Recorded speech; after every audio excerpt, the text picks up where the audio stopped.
그건 네 마음 하나뿐이죠. 어떻게 낱낱이 세계가 다 따로 있습니까? 실제합니까? 마음 하나만 진실하죠. 실제하죠. 나머지 다 분별이잖아요. 있다고 하면 있고 없다고 하면 없잖아요. 어떤 사람이 내 인생에 중요한 사람이었어요. 그 사람이 나를 무시했고 나를 괴롭혔기 때문에 내 인생에 복수해야 될 사람이었어요. 그 내가 지난 30년 동안 그 사람한테 복수하기 위해서 엄청나게 별을 막 갈고 닦으면서 30년을 고생하며 살았어요. 복수하려고. 근데 30년 만에 진실을 알게 됐어요. 30년 전에 우리 집안을 망하게 했던 그 사람이 얘가 아니었대. 이거 30년 만에 안 거예요. 그럼 걔는 어디 갔어? 그때 이미 죽었대.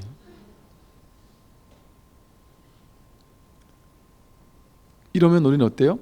실제가 아닌 거 가지고 30년 동안을 뭔 짓을 하고 산 걸까요? 어이없잖아요. 우리 인생이 지금 딱 그러고 있다니까요.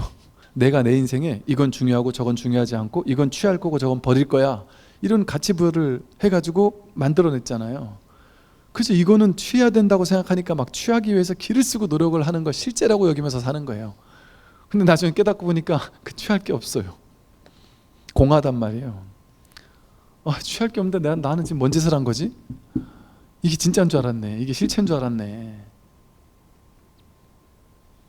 어떤 사람이 자기가 처해 있는 그 회사에서 이 정도 자리까지 올라가기를 막 너무 원했어요. 간절히 원했어요. 꿈과 같이 막 그냥 꿈처럼 막 이 정도 자리까지만 올라가면 내가 이사 자리 정도까지만 올라가면 와, 나는 내 인생에 그런 게 가능할까? 불가능할 거야. 저 잘 나가는 대학교 나온 그 그룹들, 그 서로 끌어주는 사람들 저렇게 많은데 나같이 지방대 나와가지고 별 볼 일 없이 우리 집안도 별 볼 일 없고 내가 막 특별히 개성도 없고 능력도 없고 이런 사람이 이 회사에서 살아남을 수 있겠어? 난 요 정도만 가도 대단한 거야. 이렇게 생각하던 어떤 사람이 그 자리까지 가고 심지어는 그 다음까지 갖다 쳐보잔 말이에요. 그러고 나서 갈 만한 자리까지 최대한 다 가봤어요. 가보고 났더니 옛날에 내가 그렇게 기대하던 그 자리가 어때요? 아무것도 아니잖아요. 그래서 내가 그때 생각했을 때 내가 이 자리 정도 가서 돈을 모으면 내가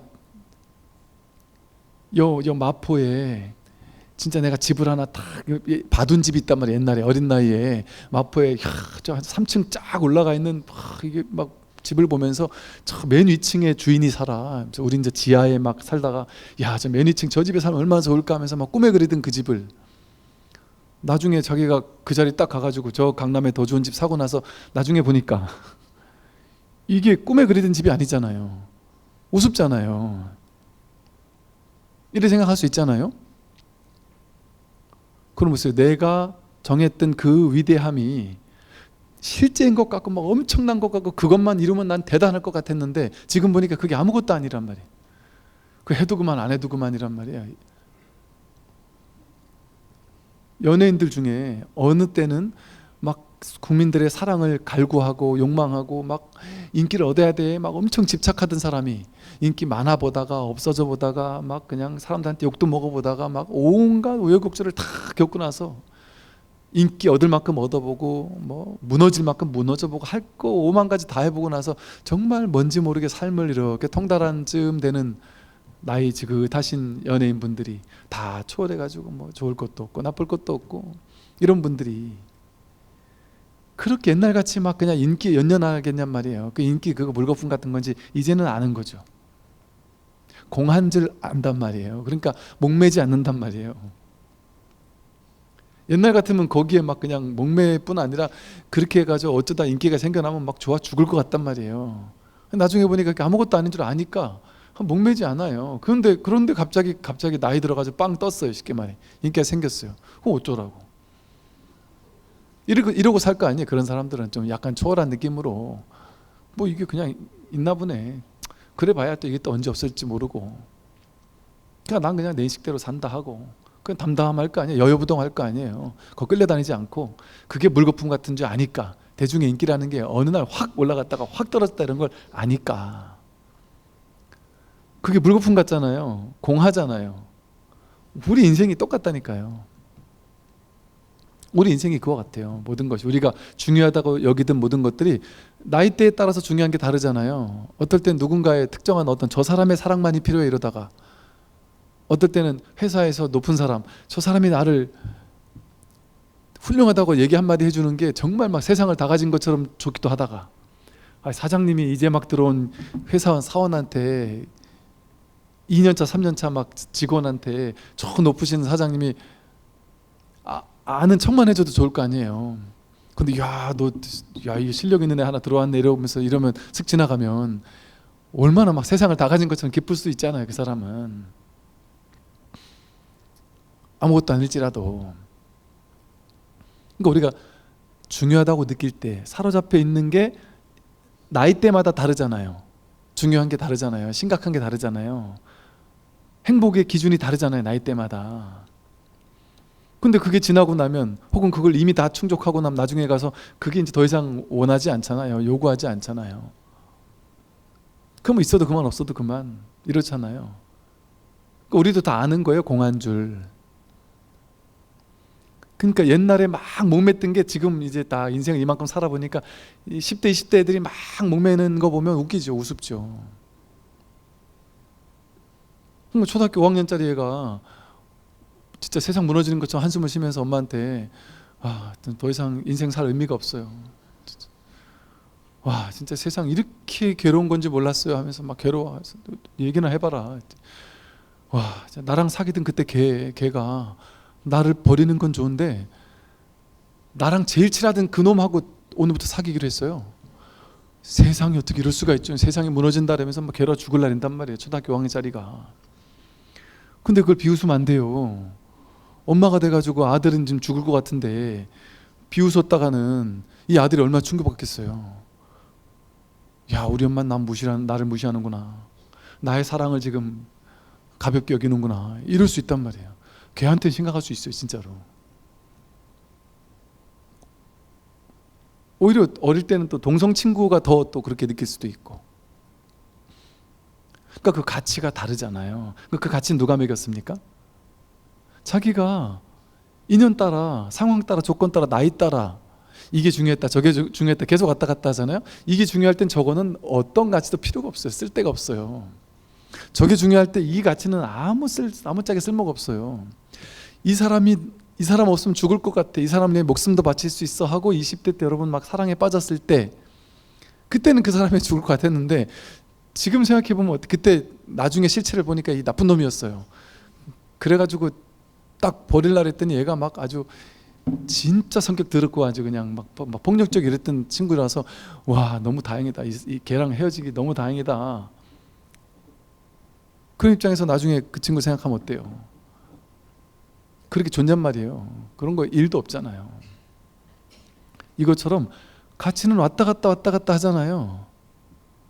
그런 게 어떻게 실제하는 거예요? 나도 또 달라질 수 있잖아요. 지금 중요하게 여기는 게 언젠가 또 중요하지 않을 수 있잖아요. 무상하게 변해가니까.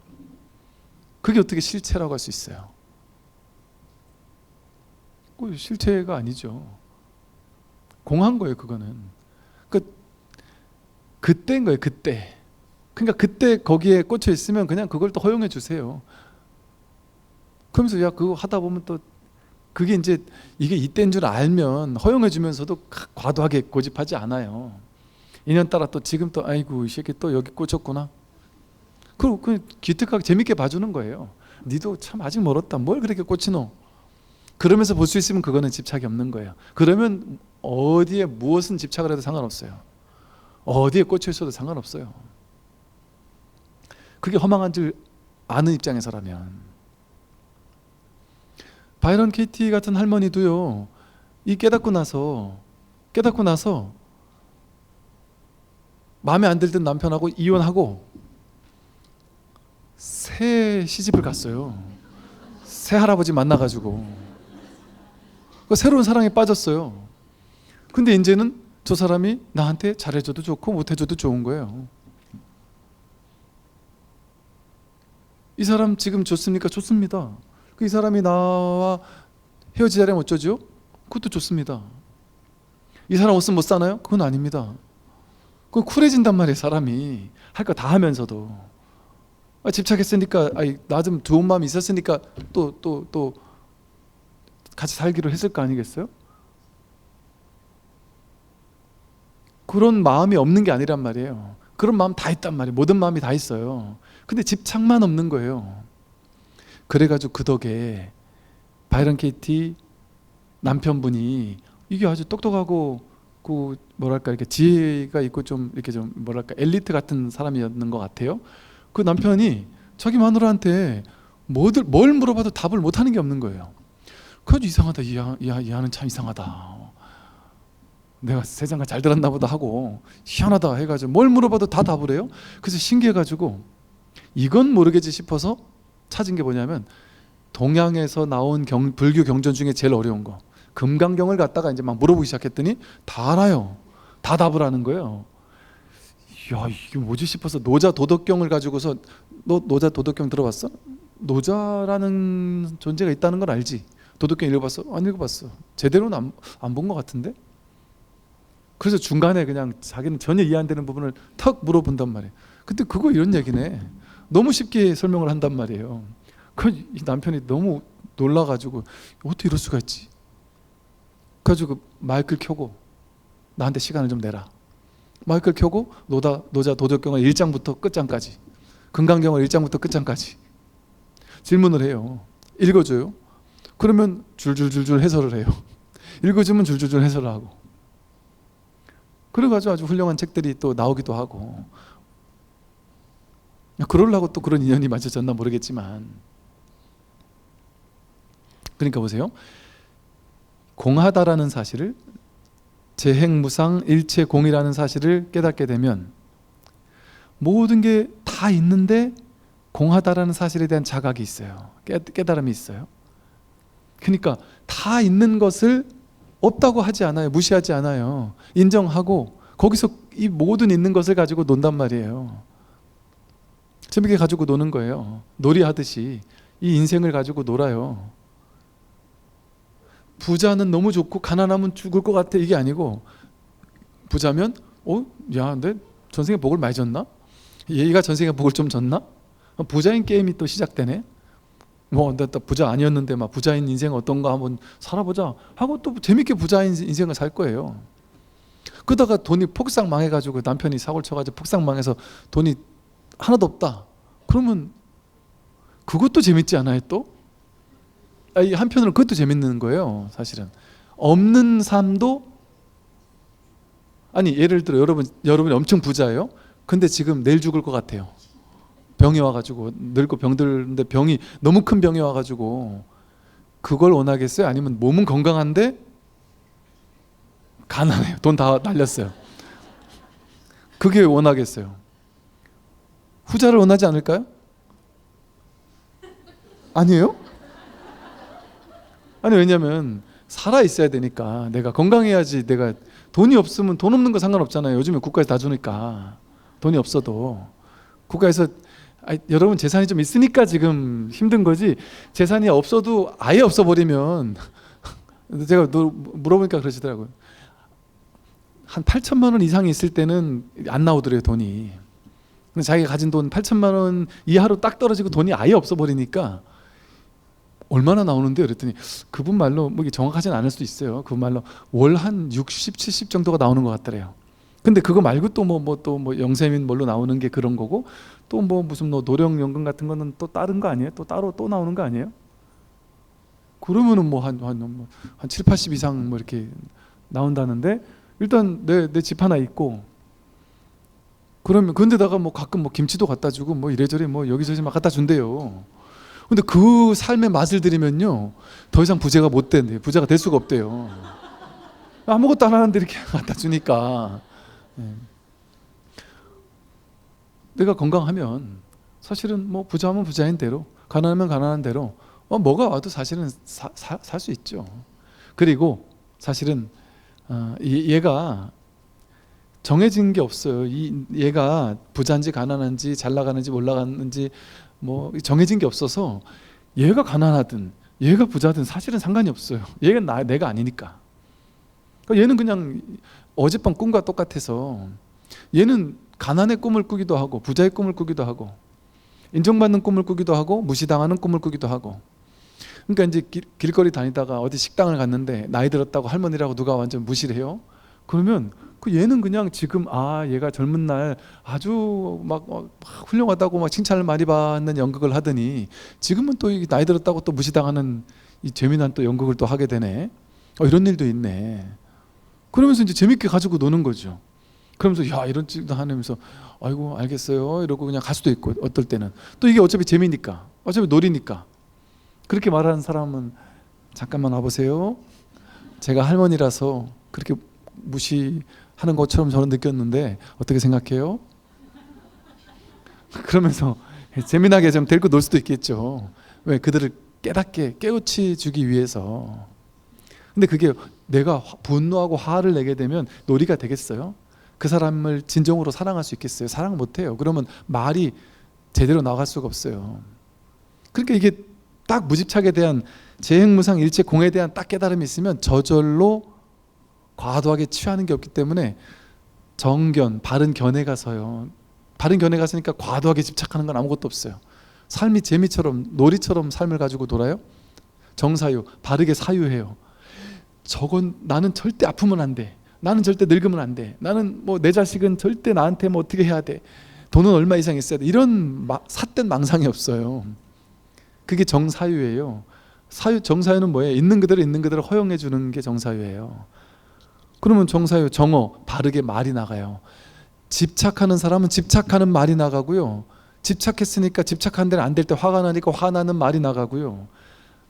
저 사람을 나와 둘이 아니게 보지 않으니까 저놈이 나를 무시했다는 생각을 실제라고 여기니까 저놈한테 나 무시했지 하고 싸우자는 말이 나가고요. 극단적인 말이 나가요. 그러니까 정어가 안 나가요. 그러니까 말투만 보면 이 사람이 공부된 사람인지 안 된 사람인지를 알 수 있죠. 과도한 행과 과도한 생각과 과도한 언어, 이런 것들을 하게 돼요. 일상에서 어딘가에 치우쳐 있는 정어, 정업. 그럼 행동도 과도하지 않아요. 되면 되고 안 되면 말고. 최선을 다해 노력은 해요. 열정적으로 살아요. 근데 돼도 좋고 안 돼도 좋고.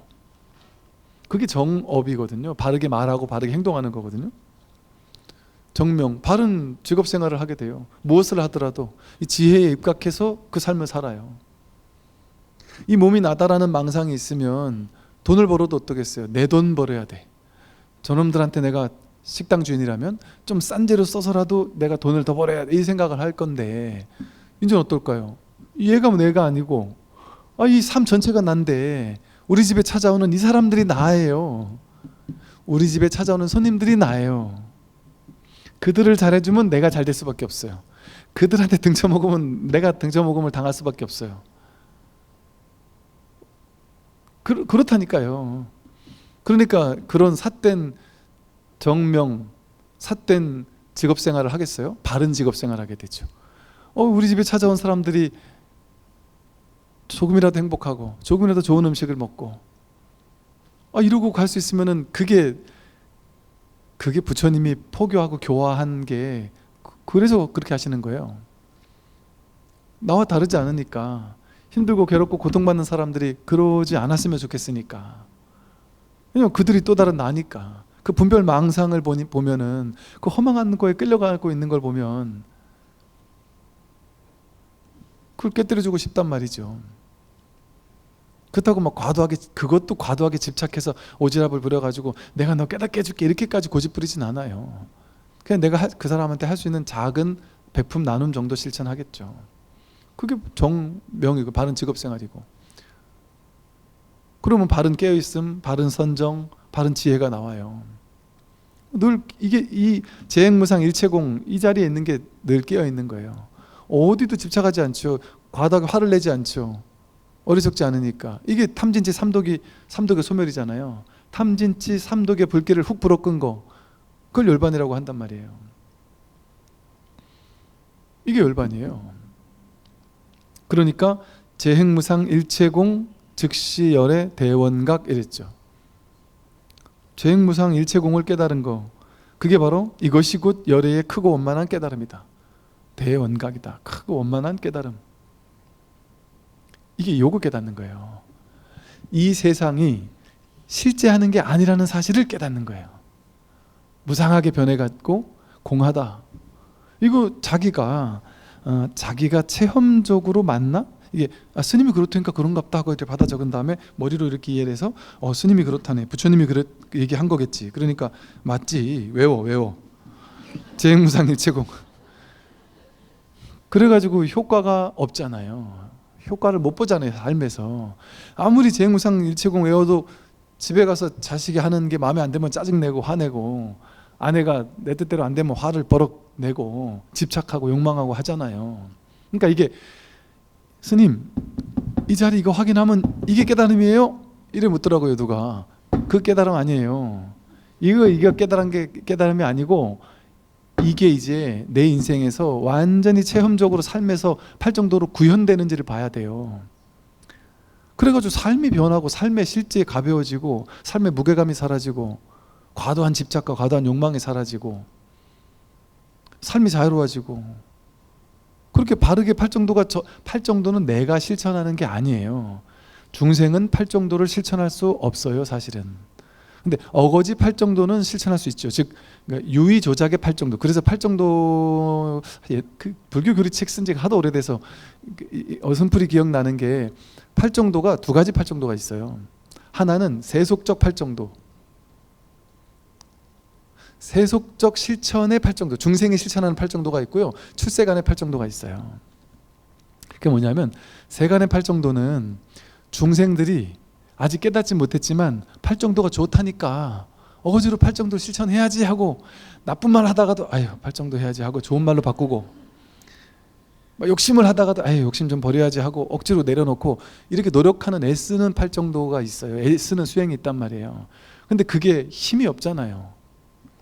그게 잘 안 돼요. 그게 내가 근본적으로 집착이 있는데 집착하는 말이 안 나간다는 게 말이 돼요? 어떻게 하느냐 하면, 남편이 술 먹고 돌아올지 말았으면 좋겠는데 또 술을 먹고 담배 피우고 막 들어왔다. 그러면 내가 마음 공부를 했으니까 저것조차 내려놔 줘야 돼. 저걸 참아야 돼. 인욕바람회를 해야 돼. 그 남편이 술 먹고 들어와서 또 이제 막 노래 부르면서 들어오면은, 인욕바람회를 억지로 하는 사람은 어떻게 하냐면 내가 부처님 제자인데 참아야지. 그래 자기 술 맛있었어? 그래 하면서 웃으면서 맛있게 먹었지? 그래 잘했어. 들어가서 코하고 자. 이런 반응을 보이겠죠.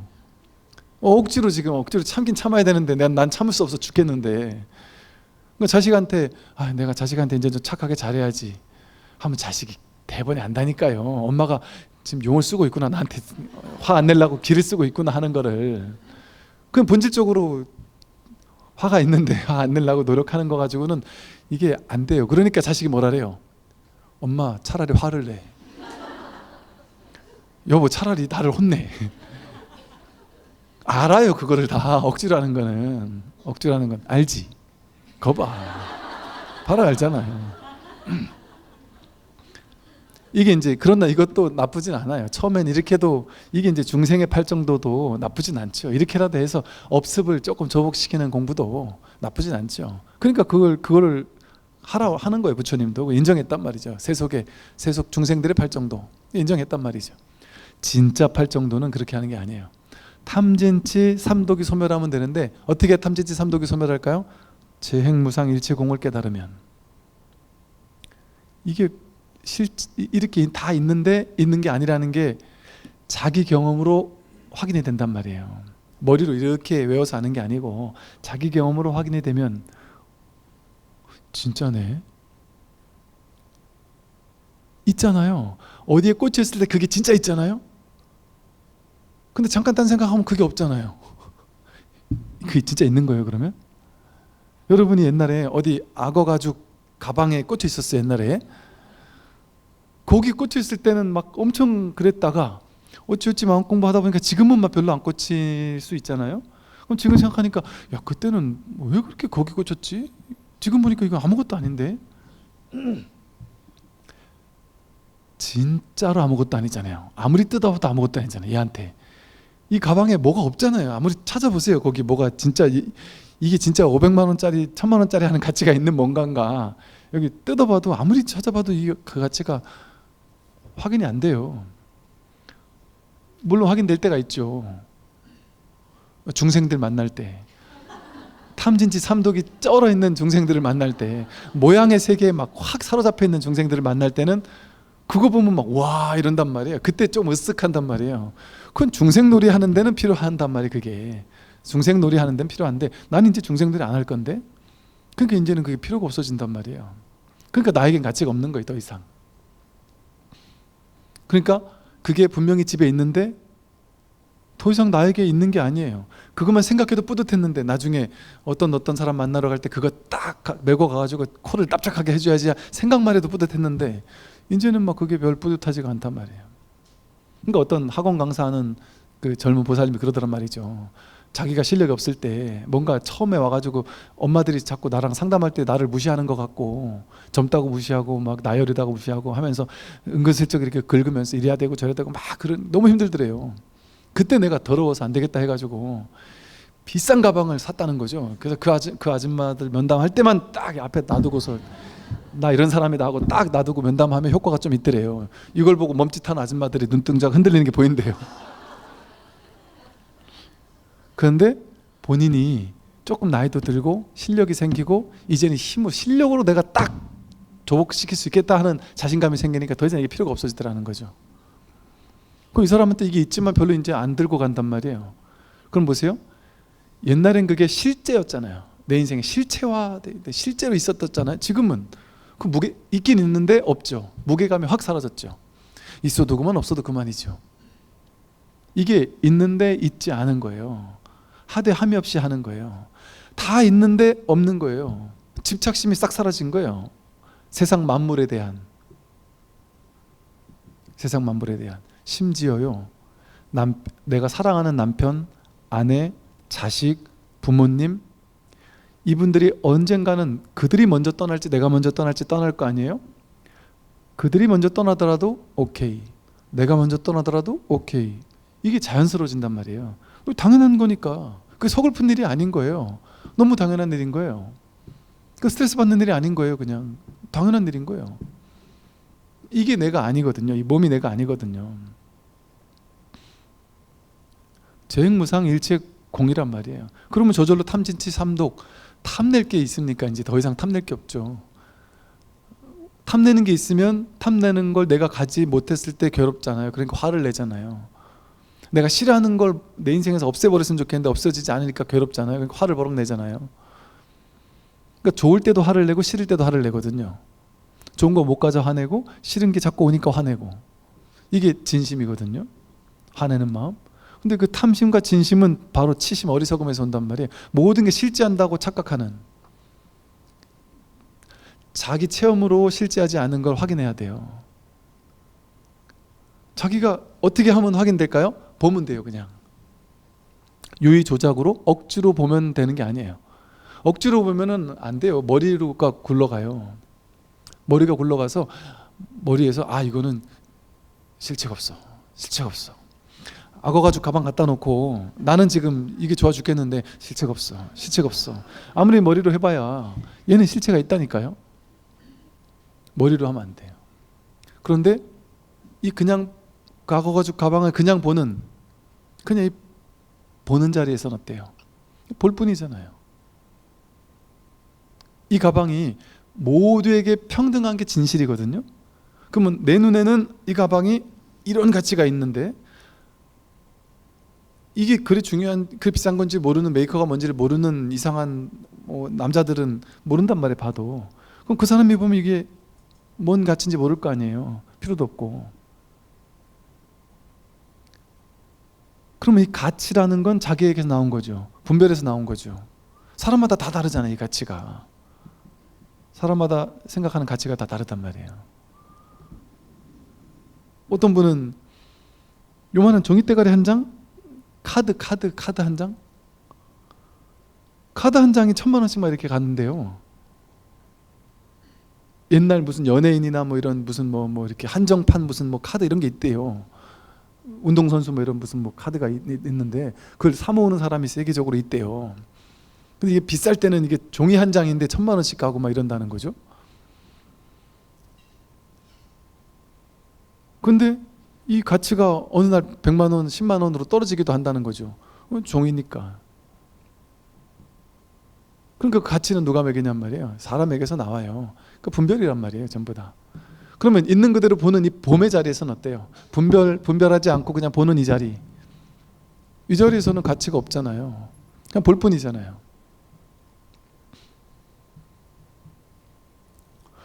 이 자리에서 보면은 모두가 평등해요. 그 가치는 자기 분별에서 나왔던 거예요. 분별 망상에서 나왔던 거예요. 분별심에서. 이 무분별심, 이 진여심이라고 하는 여기서 모든 것이 다 똑같아요. 똑같이 왔다 가는 거예요. 그냥 전부 다. 모든 것이 여기서 이 마음 위에서 왔다가 이 마음으로 돌아가는 거예요. 마음뿐이에요. 그러니까 우리가 생각 따라가는 게 아니라 늘 이 관하는 자리, 관하는 게 내가 관하는 거는 이제 초보적인 관이죠. 아까 말한 세속적 관이에요. 내가 관하는 거는. 근데 진짜 관은 뭐예요? 관은 본다는 거잖아요. 눈으로 본다, 이것도 관이죠. 귀로 들어본다, 이것도 관이죠. 볼 관자, 들어본다, 냄새 맡아 본다, 맛본다, 감정 느껴본다, 생각해 본다, 다 본다잖아요. 다 관이거든요. 모든 순간에 관이에요. 관은 억지로 내가 하는 걸까요? 저절로 되는 거잖아요. 내가 하는 거면 듣지 마세요 하면 안 들을 수 있어야죠. 근데 노력이 1도 안 들어가지 않아요? 이거 듣는데 노력이 1도 안 들어가잖아요. 근데 노력이 1도 안 들어가요. 여기도 여기도. 그런데 이걸 분별하라고 하면 이 소리가 좋을까요? 이 소리가 좋을까요? 점수를 한번 매겨보세요. 이러면 이제 머리가 복잡해지죠. 조작이 시작되죠. 나는 이 소리를 또 좋아하나? 이 소리를 또 좋아하나? 이 소리 몇 점으로 해야 되지? 뭐 이것과 이것의 분별이 시작된단 말이죠. 분별하지 않으면 그냥 관이잖아요. 관. 이 관이잖아요. 관의 자리잖아요. 보고 나서 분별하는 자리를 따라가는 게 아니라 볼 뿐. 듣고 나서 분별할 게 아니라 들을 뿐. 너 그것밖에 못해 하면서 욕하는 소리나 너는 정말 대단해 이 소리나 똑같죠. 이 자리에서는 내용물 따라가면 다르지만 모든 냄새가 평등하고 맛보고 감정 느끼고 모든 생각이 다 똑같아요. 생각의 내용물은 다 다른 생각이 일어나는데 여기서 보세요. 생각의 내용물이 내가 나쁜 짓을 도둑질을 할까? 생각이 일어났다가 사라졌어요. 내가 남들을 좀 도울까? 하는 생각이 일어났다가 사라졌어요. 내용은 선과 악 아주 전혀 다른 생각이잖아요. 내용물은 그죠? 생각의 내용은 다른 생각이죠. 그런데 이거는 무상하게 인연 따라 가합으로 생겨났다 사라지고 생겨났다 사라지는 거잖아요. 내용을 따라가면 요 사람과 요 사람은 천차만별이죠. 좋은 사람 나쁜 사람으로 분별되죠. 그런데 이 생각이 일어나는 이 당처에 있으면 도둑질을 할까 하는 생각, 착한 일을 할까 보시를 할까 하는 생각, 그건 그냥 인연 따라 생겨나고 사라지는 생각이잖아요. 이것이 쏘아 올려지는 이 자리에서는 모양 따라가지 않고 그러면 다 여기서 나오는 거잖아요. 일로 돌아가잖아요. 그 생각이 여기서 나와서 이리로 돌아간단 말이에요. 그러니까 이 자리에서는 평등하단 말이에요. 그러니까 이 보는 자리에서는 평등해요. 그러니까 우리가 일상에서 뭐가 수행이냐? 여기 있는 거예요. 이 자리에. 나의 본래 자리에 자꾸 있는 연습을 하는 거예요. 근데 본래 자리에 있는 연습 어떻게 해요? 여러분 혹시 지금 알아차리고 있나요? 자기 자신에게 이렇게 한번 물어보세요. 내가 지금 알아차리고 있나? 내가 지금 관하고 있나? 물어보세요. 그러면 나는 관하고 있나 하고 물으면 곧장 어떤 행동을 할까요? 관하는 행동을 하겠죠. 곧장 관하는 행동을 하겠죠. 어떻게 관하겠어요? 모든 것을 관하겠죠. 들리는 소리, 나는 깨어있는가? 나는 관하고 있나? 이렇게 질문만 딱 던지면 곧바로 갑자기 모든 생각을 나도 모르게 쉬게 되고 여기서 일어나는 모든 것들을 관하게 돼요. 뭘 관할지는 모르는데 소리가 들리면 들리는 소리를 이렇게 경험해요. 관해요. 그냥 경험할 뿐이에요. 맨 느낌으로 경험해요. 몸의 감각이 느껴지면 그 몸의 감각을 그냥 이렇게 관하게 돼요. 그것과 같이 그냥 이렇게 있는 거예요. 호흡이 들어오고 나가는 것을 그냥 이렇게 보고 있게 돼요. 그러면서 관하는 상태로 싹 바뀌죠. 그죠? 나는 관하고 있는가? 근데 이 관은 내가 억지로 하는 관이 아니에요. 그냥 이 세상의 모든 것을 향해서 나를 열어놓는 거예요. 그냥 저절로 관하고 있으니까 지금 저절로 관이 되고 있잖아요. 이 소리 저절로 들리고 몸의 감각도 저절로 알아지고. 이거 대상 따라가는 게 아니죠. 보세요. 어떤 소리가 들렸어요. 아, 소리를 따라가는 게 아니고 아, 소리를 내가 관하고 있구나. 이 소리, 이 관하는 이 자리. 이게 회광반조예요. 소리를 따라가라는 게 아니라 소리를 관하고 있는, 소리를 보고 있는 이 회광, 돌이켜서 소리가 아니라 소리를 듣는 이 마음. 이건 관심 없죠. 이거 관심 없죠. 그러니까 이거나 다르지 않죠. 여기서도 확인되고 여기서도 확인되는 이 마음. 이게 관이잖아요. 생각이 일어날 때도 그 생각의 내용물을 따라가면 왔다 갔다 하잖아요. 근데 생각을 일으키고 있네 하고 알아차려진단 말이에요. 생각이 일어날 때 어떤 특정한 생각 때문에 막 괴로울 때 순간 나는 관하고 있나 한번 해보세요. 그러면 내가 또 생각 따라가고 있는 게 딱 보인단 말이에요. 그러면 이런 생각을 내가 따라가면서 이런 생각을 따라가니까 이런 우울한 생각이 올라왔구나 하고 그것도 보게 돼요. 그럼 이 보는 자리에 딱 있게 돼요. 그럼 그 내용, 대상을 따라가지 않고 그 대상을 이렇게 비추고 있는 이 마음을 확인하게 되죠. TV 보다가 나이가 들면 이런 병에 걸립니다. 이런 병에 한번 오면은 금방 급격하게 늙고 병들어서 곧 죽게 될 수도 있습니다. 이런 얘기를 들으면 갑자기 우울해지고 나도 저렇게 늙으면 어쩌나, 병들면 어쩌나 이런 생각 따라가면 나가 문득 아무거나 괜찮아요. 나는 알아차리고 있는가? 이 질문을 던져도 좋고 무릎을 한번 딱 때려도 좋고. 틱나탄 스님의 자두마을 같은 데서는 심심하면 한 번씩 종을 쳤다 그러죠. 종을 칠 때 모두가 갑자기 다 멈추는 거예요. 근데 우리가 이때 틱나탄 스님의 자두마을에서 맞나? 거기서 한 번씩 종이 친다래요. 그러면 사람들이 모든 일을 하다가도 갑자기 멈춰서 여기 깨어 있단 말이에요. 그럼 우리는 어떻게 생각하냐면 이 종소리가 들릴 때 저 종소리를 관하고 있구나 이렇게 생각해요. 저 종소리를 관하고 있다고 생각해요. 그래서 대부분은 이 종소리 따라가요. 그리고 이 종소리만 관해야 되는 줄 알고 종소리에 뭐가 있는 줄 알고 이걸 관한단 말이에요. 이 종을 치는 이유는 꼭 종만 칠 필요가 없어요. 닭이 울면 꼬꼬댁하면은 그게 종소리고 그냥 활짝 열려 있는 거예요. 활짝 아무것도 하지 않는 거예요. 유의 조작이 아무것도 없는 거예요. 무위법 아무것도 하지 않고 그냥 있는 거예요. 그냥 있으면 뭐 하게 되냐? 저절로 관하게 돼요. 아무것도 하지 않는데 이 관은 지 혼자 움직여요. 지 혼자 살아있어요. 나는 아무것도 하지 않았는데 난 유의 조작을 하나도 안 했는데 아무것도 안 하고 있어요. 분별도 안 하고 있고 아무것도 안 하고 있는데 살아있는 게 하나 있어요.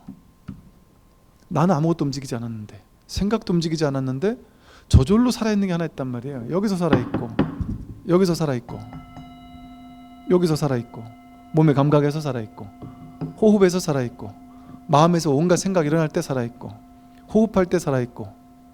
그래서 부처님이 신수, 신법, 사념처를 관해라 이런 거예요. 이것도 이렇게도 표현할 수 있어요. 신수, 신법, 사념법 관하라는 것도 소문자로 이렇게 뭐 담마를 관한다 이런 말이 있거든요. 근데 소문자를 관하다가 나중에 대문자 단말을 관하게 된다, 이런 식의 방편으로 표현하는 사람들이 있어요. 처음에는 내가 대상을 관하거나 내가 호흡을 관하거나, 신수심법, 몸의 감각을 관찰하거나, 수, 느낌을 관찰하거나, 심, 마음을 관찰하거나, 법, 어떤 대상을 관하든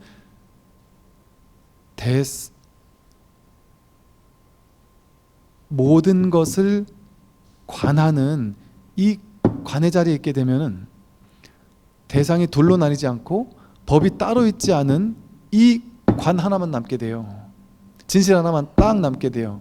이게 대문자 법륜처예요. 처음에는 법을 따로 관하는 것 같고, 법륜처에서는 뭐 사성제를 관하게 되고 삼법인을 관하고 뭐 이런 식으로 얘기를 한단 말이죠. 그거는 더 작은 우리가 공부하는 그 단마 하나하나들을 낱낱이 소문자 단마로 공부하는 거거든요. 근데 저절로 이 법 하나가 확인된단 말이죠. 관 이거 하나가 드러난단 말이죠. 그래서 모든 순간에 보고 듣고 느끼고 알고 모든 순간에 항상 여기 있는 거예요. 여기 있는 게 다르게 말하면 불성의 자리에 있는 거고, 법의 자리에 있는 거고, 법답게 사는 거고, 이게 여법하게 사는 거고, 이게 윗바사나고, 이게 지관이고, 이게 정견이고, 이게 사념처 윗바사나예요. 이게 선이에요. 선에서 늘 이 법의 자리에 있으라 그러잖아요. 그러면 저는 깨닫지 못했기 때문에 법의 자리에 못 있는데요? 아니라니까요. 분별 따라가지 않으면 곧장 이 자리예요. 그래서 그 좋은 방편의 질문이 이거더라고요. 나는 지금 깨어 있는가? 나는 지금 알아차리고 있나? 나는 지금 관하고 있는가? 이래 물어보세요. 관하고 있나? 하면 내가 지금 관하고 있는지 아닌지를 보잖아요. 자기가 질문이 나왔으니까 질문에 답을 해야 되잖아요. 나 관하고 있나? 분명히 관 안 하고 있거든요. 그러면 대부분 어떻게 되겠어요? 바로 그 순간 관하게 되겠죠. 그럼 바로 이 자리인 거예요. 이 관의 자리, 이거는 내가 만든 관이 아니에요. 조작된 관이 아니고, 이거 하나가 살아있는 게 진짜예요. 관의 대상은 전부 다 대상이에요. 소리 대상이잖아요. 보이는 거 전부 다 대상이잖아요. 몸도 보이지 않아요? 몸도 대상이잖아요. 생각 보이지 않아요? 이게 관해지는 거잖아요. 생각이 대상이잖아요. 생각도 내가 아니에요. 관해지는 거니까. 호흡도 관찰을 되잖아요. 몸의 감각 알아차려지잖아요. 몸이 다 대상이에요. 알아차려지는 거잖아요. 근데 그 모든 알아차림을 알아차리는 그 마음은 이 대상에 딱 붙어 있어요. 색즉시 공하듯이. 그 마음이 따로 있는 게 아니에요. 이게 그 마음이에요. 들었음 날씀 쉴 때, 한 생각 일으킬 때 생각 따라가면 곧장 분별인데, 한 생각 일으키는 걸 이렇게 비추는 그 자리에 있으면은 그 한 생각 일어나는 이게 법이에요. 이게 관이죠. 이게 살아있잖아요. 난 죽었어요. 난 죽었어요 하고 죽었어요가 살아있잖아요. 죽었어요 이렇게 살아있잖아요. 이게 진짜 살아있는 거죠. 이게 진짜 생명이에요. 참생명이에요. 우리의 진정한 참생명. 이게 불성이에요. 이게 나를 보게 하고 듣게 하고 느끼게 하고 생각하게 하고 알게 하고, 여기에 자주자주 일로 돌아오는 거예요. 분별 따라가서 여기저기 세상만사 막 떠돌아다니는 게 아니라 떠돌아다니다가 이 자리로 딱 돌아오는 거예요. 그러니까 이거를 쉽게 하기 위해서 호흡을 관해라 이런 말도 하는 거예요. 호흡으로 돌아오는, 근데 꼭 호흡으로만 돌아와야 되냔 말이죠. 오늘 여기까지 말씀드리겠습니다. 성불하십시오.